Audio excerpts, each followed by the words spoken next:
And the last one part of the our theory is about Riemann integral. Riemann integral. First of all, it goes from the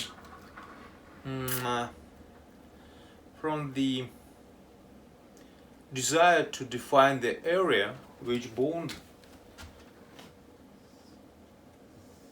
through the curve of the function f of x and restricted or bounded with two boundary points A and B, so closed interval.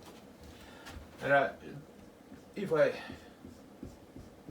so this area, shaded area, I denote it like S equal antiderivative of x dx, and this integration goes from the points A and B. Here you have this notation. Now I try to explain how it occurred and what's the main idea of integration. You know that we can calculate this interval very approximately if we define it like piece of this parallelogram. Here we have f of x, f of a, and we have this area, I denote like S, approximately equal f of a times b minus a. Okay. But we can see that we take this part of this area and kind of contributed this loss by this extra piece or something. And it's clear that this is very approximate. Okay, if I take the same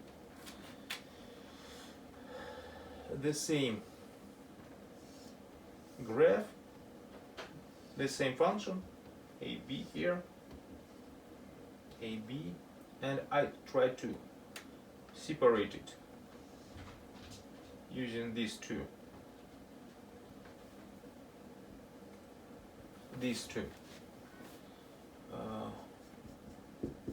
parallelograms, I can use I denote like x1 here.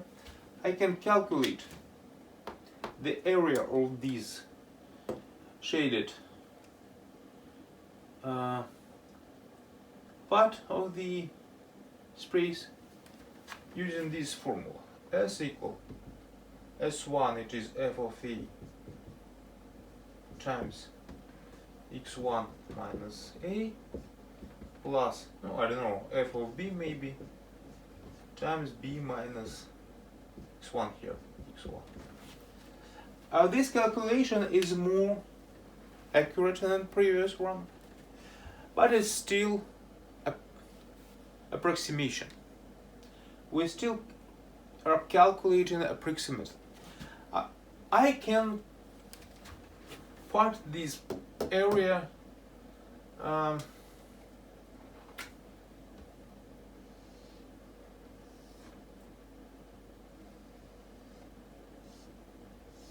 in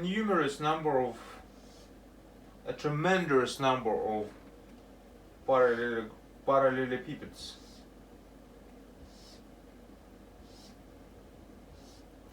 And this calculation will be more accurate.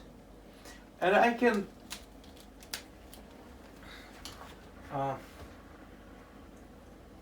A, x1, x2, xn, b. I can write down this area like S equal summation of f of xg times xg minus xj, okay, b denote like x0, it doesn't matter, xn,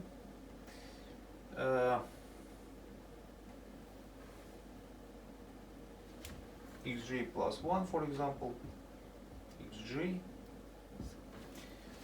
And if you denote this xj plus 1 minus xj like dx, you have summation f of xj times delta x.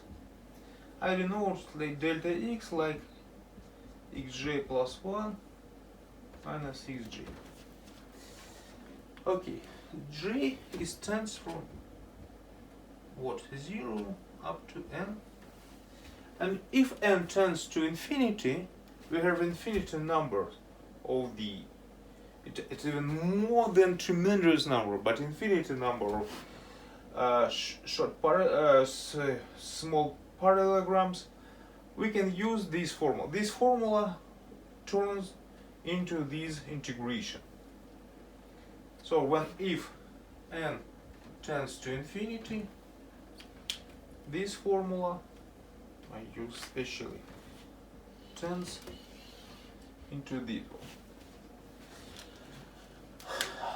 one. We have, instead of finite number of closed intervals, we have infinity number of intervals. F of x. Oh, I'm sorry. It's better to use here this small number, f of x. F of x. Okay.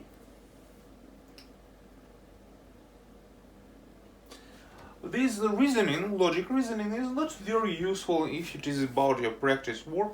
It's more reasonable for example, numerical analysis, when you can use your computer and develop your soft to calculate everything. But for some analytical, for some elementary functions, you can use this formula analytically.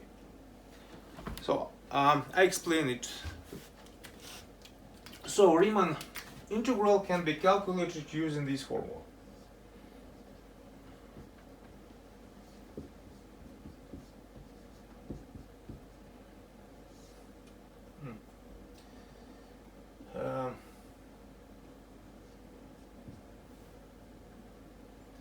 Antiderivative of function f of x at the point B minus antiderivative of the function f of x at the point A. So we can add up this work and to adapt this work to two operations. The first one, operations. We have to define f of x, which is antiderivative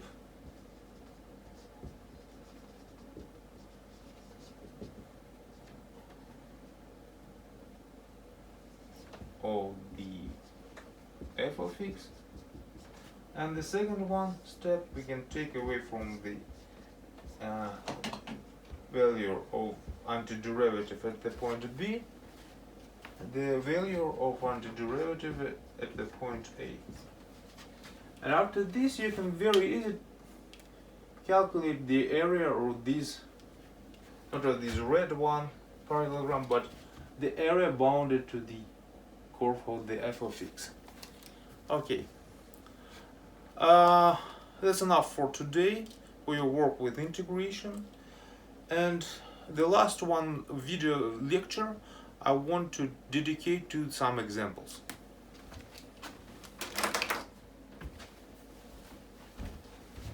Что, пойдешь? На улицу идешь?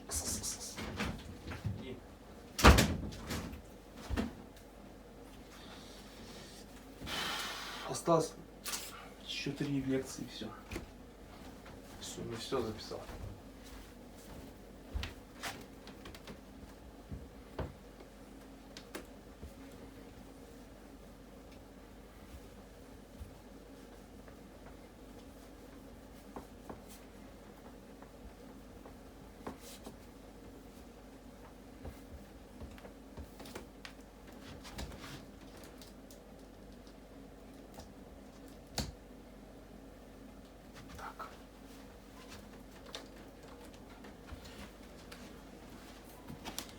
Okay, today we consider some examples about integration.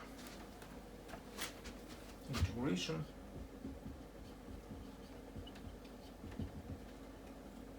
Examples.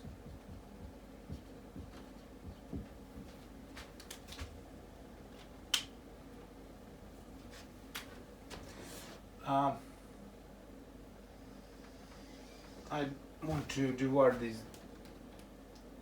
space into two parts, and here I put some elementary functions.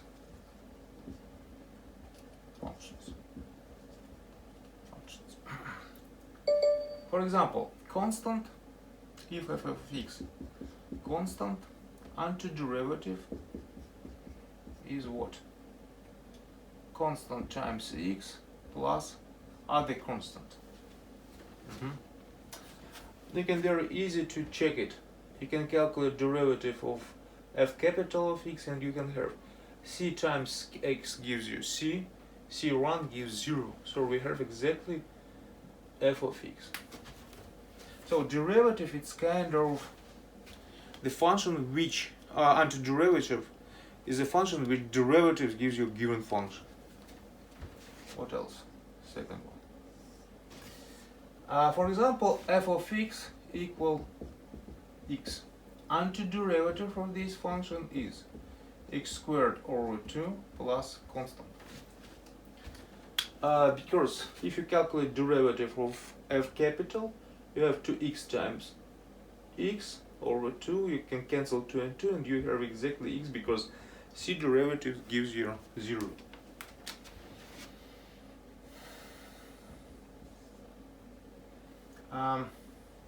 If f of x equal 1 over x, f of x antiderivative of capital of x, it is ln x plus constant. Take into account, allow for that I always add constant here, because derivative of the constant gives 0.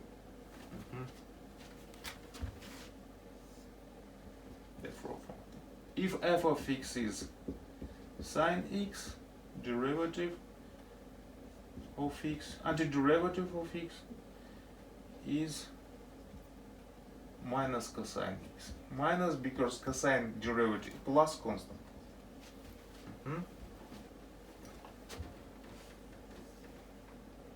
And about exponential function, f of x equal e raised to power x, antiderivative is still e raised to power x plus constant. Maybe we calculate something else, and I add here some other elementary examples. Now let's consider some examples. For example, I want to define antiderivative of the function x or x plus sine x.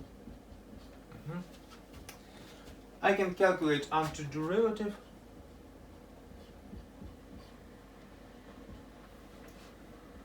I put here integration.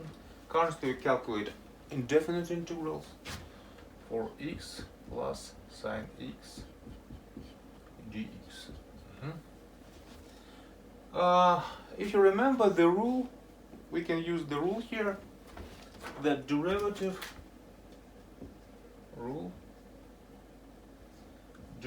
of summation gives you the integration of summation gives you, you can calculate antiderivative separately. Since that f of x is derivative of 4x dx plus derivative sine x dx. For x squared gives you, it is antiderivative for x, because derivative of x squared is x, 2x, but we have extra 2 and I have to divide by 2. And derivative of the sine, it is minus cosine of x, antiderivative of the sine, and plus constant. since that we have, I can cancel 2 here, 2x squared minus cosine x plus constant. Now you can check if you're right or not in your calculation. Check up. I put here check up. Check up. We can calculate derivative of the f of x. 2x squared minus cosine x plus constant derivative, and it gives 4x plus cosine plus sine x. The constant is 0. So we have exactly the same expression as we had before in f of x function. This is the first one example. So the answer is here. Answer.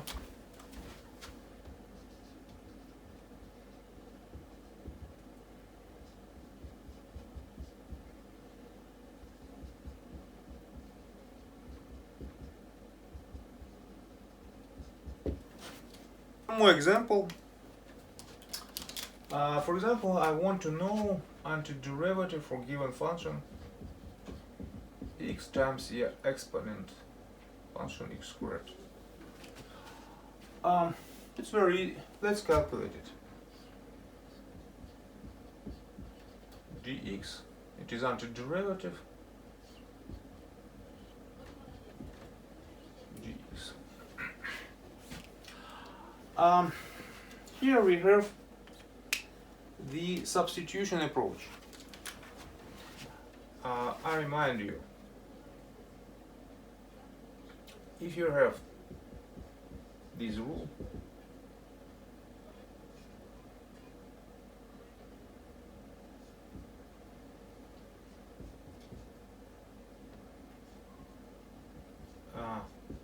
you can make substitution, instead of x you can put some function t of x.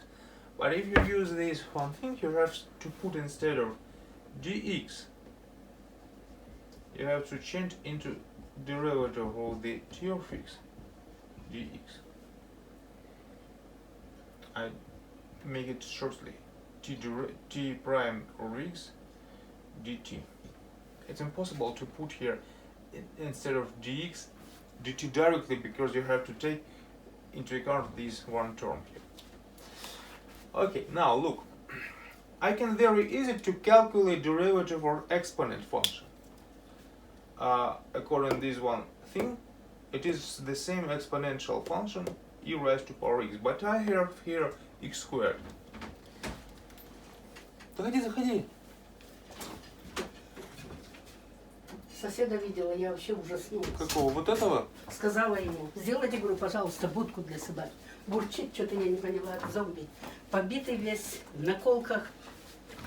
Ой, ужас. А побитый-то насколько? Прям вообще сильно, что ли? Ну, кто-то, видимо, его бьет, все-таки сын вот здесь, вот что-то у него на этом, на лбу. И ничего не говорит, бурчит что-то как зомби. Бур-бур-бур. Поняла, не моя, что ли, собака, что-то в этом роде, не знаю. А потом жена выскочила, так мы с ней она ненавистнически, я-то просто посмотрела, думала, бога. А что она на тебя посмотрела? Ничего она не сказала, просто зашла, они дверь закрыли, что ли. Я вообще-то с ними еще им тяжело будет здесь, потому что они такие отвратительные. Такие отвратительные, да. Все-таки то, что я сделала в Фейсбуке, это хорошо, пусть идет. Пусть идет. Страшные люди, этот домик, чтобы он провалился. Okay, instead of x squared, we have defined tx, t equal t of x equal x squared. Now we have to develop this one part. We have to calculate t with respect to x derivative, t prime of x dx equal t prime of x is 2x dx. Now we can compare this one given thing with our. Instead of x squared, I can put t. X dx, it is what? and it is dt. dt here. X dx, it is dt over 2.